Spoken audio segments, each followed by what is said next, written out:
ये वाला question JEE mains 2013 में पूछा गया है। क्वेश्चन कह रहा है number of moles of CO carbon monoxide का मोल्स कितना होगा in 112 ml of carbon monoxide at STP. ये काफी इंपॉर्टेंट होने वाला है, जो एसटीपी वाला लिखा हुआ कंडीशन वो काफी इंपॉर्टेंट है। तो ऐसे क्वेश्चंस में हम ऐसे करेंगे, जो स्टेप्स हम लेंगे वो लेंगे ऐसे कि जो भी इन्फॉर्मेशन दी गई है उसको हम क्विकली यहाँ पे लिख लेते हैं। तो वॉल्यूम दी गई है, हमें कितना दिया गया है 112 ml।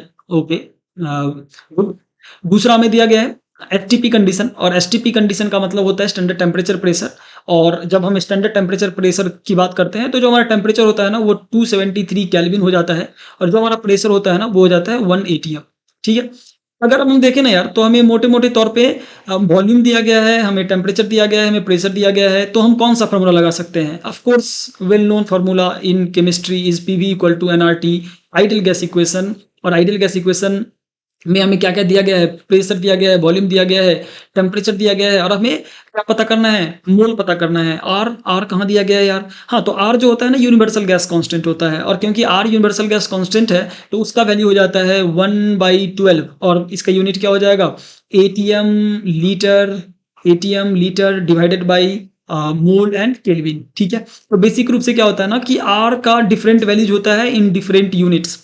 तो जब हम एटीएम और लीटर ले रहे होते हैं, जब हम क्या लेते हैं एटीएम और लीटर ले रहे होते हैं, तो इस केस में जो आर है उसका वैल्यू हो जाता है 1/12। ध्यान रखना यार, एटीएम लीटर केल्विन के अंदर आर का वैल्यू 1/12 होता है। ये काफी इंपॉर्टेंट बात है, तो ये हमें पता होना चाहिए। डिफरेंट यूनिट्स में इसका वैल्यू जो है वो डिफरेंट होता है, लेकिन एटीएम लीटर केल्विन के अंदर 1/12 होता है। ये चीज हमें मालूम होना चाहिए। ठीक है, अब हम क्या करते हैं ना, ये वैल्यूज हमारे पास सारा है, और हम इसको सब्स्टिट्यूट करना शुरू करते हैं। तो इसको पहले रीअरेंज कर लेते हैं। N is equal to PV divided by R, isn't it? PV divided by R T values रखते हैं।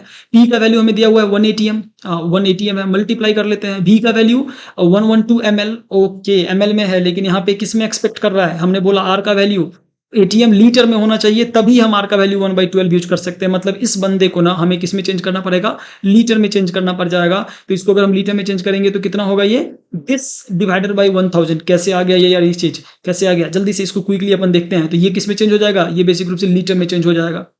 कैसे ये हमने डिड्यूस किया? ये देखो यार, 1000 ml जो है ना उसमें होता है 1 लीटर, इतना तो हम जानते हैं। 1000 ml में 1 लीटर होता है, तो 1 ml में कितना लीटर हो जाएगा? 1 डिवाइडेड बाई 1000। समझ में आ रहा है यार? ये तो बहुत बेसिक यूनिटरी मेथड है। तो 112 में कितना हो जाएगा? एक में जितना होगा उसको मल्टीप्लाई कर देंगे अपन किससे? कितना में हमें पता करना है, सिंपल। तो ये इतना लीटर आ गया हमारे पास, आ गया ना?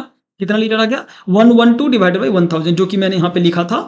तो सिंपली हम क्या कर सकते हैं, इसके जगह पे वॉल्यूम की जगह पे 112 डिवाइडेड बाई 1000, तो डिवाइडेड बाई हमने 1000 कर लिया, होल डिवाइडेड बाई आर का वैल्यू कितना है? 1/12 हमने यहाँ पे लिखा है, मल्टीप्लाइड बाई टी का वैल्यू स्टैंडर्ड टेम्परेचर प्रेशर में 273 रह रहा होता है। ठीक है, इतनी इन्फॉर्मेशन अगर हमें मिल गई ना, तो अब हमें क्या करना है? केवल कैलकुलेशन करना है। तो कैलकुलेशन तो यार कर ही लेंगे अपन। कैसे करेंगे देखो, सबसे पहले हम इसको ऊपर वाले को 1 से मल्टीप्लाई करके लिख ही लेते हैं यार, कि चलो। और इस चीज को, इस डिवाइड को मैं ऐसे लिख लूं तो कोई प्रॉब्लम नहीं होगा ना? अगर मैं इस डिवाइड को ऐसे लिख लूं तो कोई प्रॉब्लम नहीं होगा आपको, कि ठीक है इसको हमने मल्टीप्लाई करके इस पूरे डिवीजन को हमने डिवीजन से रिप्लेस कर दिया है। इस डिवीजन को कैलकुलेट हम कैसे करते हैं? बेसिक मैथमेटिक्स हमें मालूम होना चाहिए ना। हाँ, तो फ्रैक्शन में जो डिवीजन होता है ना उसको हम ऐसे डायरेक्टली कैलकुलेट नहीं करते, हम इसे मल्टीप्लीकेशन में चेंज कर देते हैं। मल्टीप्लीकेशन में इसको हमें उल्टा करना पड़ता है, तो हम उसको उल्टा कर लेते हैं। ये भी अच्छी बात है। अब ये जो है ना कहीं ये जो चीज है वो हमें मोल दे देगा। सिंपल, कैसे हमें मालूम? अब मोल निकालना है। ठीक है, और यूनिट्स रखोगे ना तो सारा कैंसिल आउट होके हमें मोल यहाँ पे मिल जाएगा। यूनिट्स अगर आर का यूनिट्स रखो, टी और इसका यूनिट रखोगे, तो कहीं ना कहीं हमें सीधे सीधे मोल मिलेगा। नाउ अब क्या कर लेंगे हम? अब हमें कुछ नहीं करना।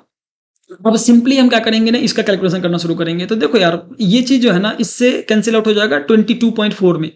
अब आपको लगेगा यार ये आपको कैसे मालूम? मैं अभी आपको बताऊंगा कि कैसे मुझे ये मालूम है। ठीक है, ये कितने में कैंसिल हो जाएगा? ये 22.4 में। ये आपको भी मालूम हो जाएगा जब over the time with experience I will tell कि मुझे ये कैसे मालूम है। और अगर ये चीज ऐसा है तो थोड़ा सा हमें दिख रहा है कि यार ये कहीं ना कहीं इसका मतलब इसका मल्टीपल में ये लिखा हुआ है। तो अगर मैं इसके मल्टीपल में, ये दोनों मल्टीपल में है, कहीं ना कहीं इसका अगर हम पॉइंट इसको अगर हम देखें तो ये इसका कहीं ना कहीं डबल लग रहा है। अगर ये डेसिमल नहीं होता तो 112 multiplied by 2 will give us 224। ये डेसिमल अगर नहीं होता तो हम क्या करते हैं ना, यहाँ डेसिमल एक क्रिएट करते हैं। कैसे कर सकते हैं डेसिमल क्रिएट? इसको हम मल्टीप्लाई कर देते हैं 10 से और एक यहाँ पे डेसिमल दे देते हैं। ऐसा कैसे कर पाया हमने? क्योंकि यहाँ पे जो डेसिमल था ना उसको हमने खिसका के यहाँ पे रख दिया। कोई भी नंबर ले लो, कोई भी नंबर 5, ठीक है? 5 के ऊपर एक हम डेसिमल यहाँ पे रख सकते हैं अपने मन से। कोई इसमें फ़र्क नहीं पड़ता है, कोई दिक्कत नहीं है इसमें। हाँ, 5 के अंदर हम एक डेसिमल दे सकते हैं। It's fine, it's totally fine, ठीक है? अब इसको अगर हम इधर खिसकाएँगे ना, इसको हम इधर खिसकाएँगे ना, तो इसका वैल्यू चेंज हो जाएगा। अभी इसका वैल्यू में कोई चेंज नहीं था। जैसे ही हम इसको इधर खिसकाए तो इसका वैल्यू चेंज हो गया। इसको वैल्यू को कांस्टेंट रखने के लिए हमने इसे 10 से मल्टीप्लाई कर दिया। तो क्या हो जाएगा? This multiplied by 10 will give us again 5। तो ये जो चीज़ मैंने लिखा है ना, ये कहीं न कहीं क्या है, 1, 1, 2 ही लिखा गया है, but in different format. As simple as that. अब हम इसको इससे कैंसल कर देते हैं।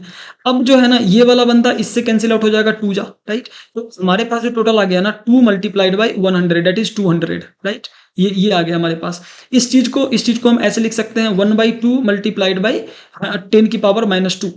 1/2 मल्टीप्लाइड बाय 10 की पावर -2। इसको हम करेंगे ना तो 0.5 मल्टीप्लाइड बाय 10 की पावर -2 मोल्स। आप बोलोगे यार यहाँ तो ऑप्शन में कोई ऐसा है ही नहीं और बहुत सारे लोगों ने तो 5 लगा दिया है आंसर।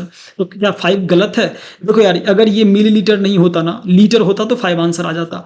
आप ऐसे ही इसको लीटर में कंसीडर करके कैलकुलेट करोगे ना तो 5 आएगा, और आप कैलकुलेट करके कमेंट में आंसर करना कि 5 आ रहा है कि नहीं। लेकिन यहाँ पे जो हमारा आंसर है ना, वो इतना ही है, 0.5 इंटू 10 की पावर 2, ये हमारा आंसर है। और ये चीज़ हमें पता होना चाहिए कि इसमें जो भी आंसर है ना वो गलत है, ये हमारा आंसर है। इस चीज़ को लीटर में कन्वर्ट करके कैलकुलेट करोगे तो 5 आएगा फॉर श्योर। नाउ अब बोलोगे कि ये कैसे मालूम था मेरे को कि ये 12 से इसको हम कैंसिल करेंगे तो 22.4 में ही कट जाएगा। तो यार, मोल का ना एक फार्मूला होता है जो हम स्टैंडर्ड फार्मूला में पढ़ते हैं। Mole is equal to given volume, जो भी वॉल्यूम है, गिवन वॉल्यूम इन लीटर, ये स्टैंडर्ड फार्मूला है। Given volume in litre divided by 22.4। अभी ये जो है ना एसटीपी कंडीशन पे, given volume in litre divided by 22.4, ये किस कंडीशन पे होता है? एसटीपी कंडीशन पे। तो एसटीपी कंडीशन पे जो मोल है उसको हम इस वाले फार्मूला से डायरेक्टली कैलकुलेट कर सकते हैं। तो आप बोलोगे कि डायरेक्टली इसमें हम ये फार्मूला क्यों नहीं लगाए? रीजन था कि मैं इसका डेरिवेशन दिखाना चाह रहा था instead of directly using this formula.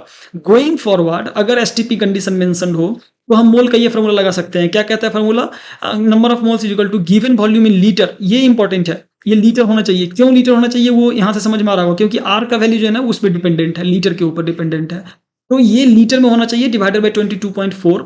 मुझे ये चीज़ मालूम था कि ऊपर में अगर हम वॉल्यूम लिखते हैं तो बेसिक रूप से देखो, ये हम क्या लिखे हैं, ये हमने वॉल्यूम लिखा है, वॉल्यूम मल्टीप्लाइड बाय प्रेशर, जो कि ऑफ कोर्स एसटीपी कंडीशन पे ये 1 है तो इसको कंसीडर करना नहीं है। तो ये बेसिक रूप से वॉल्यूम लिखा गया किसके अंदर? लीटर के अंदर है। ये जो चीज़ लिखी गई है ना, ये होना चाहिए कितना? 22.4। तो इससे इसको कट करोगे, जो कि 12 से अगर हम 273 को कट करेंगे तो 22.4 आएगा। तो ये चीज़ हमें मालूम होना चाहिए, ये फार्मूला हमें याद होना चाहिए।